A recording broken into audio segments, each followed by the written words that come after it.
এটা আমার ভাই। আমার সুখে দুঃখে সব সময়তে আমার পাশে থাকতো। একে প্রচণ্ড ভালোবাসতাম, জানেন তো। ওকে 50 টাকা 100 টাকা দিয়ে আমার মনটা প্রচুর আনন্দ পেত, ও খুব আনন্দ পেত। সত্যি বলতে আমার মনের অবস্থা খুব খারাপ। এই যে ভাইটিকে দেখছেন না, অবশ্যই মদ খেত, কিন্তু চরিত্র খারাপ ছিল না।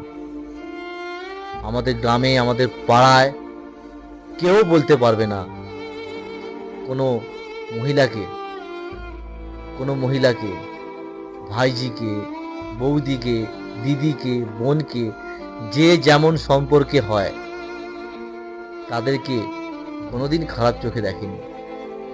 সব থেকে ভালো লেগেছে এই ভাইয়ের ক্যারেক্টার। আমার বিশ্বাসই হচ্ছে না আমার এই লক্ষ্মী ভাই পৃথিবী ছেড়ে চলে গেছে।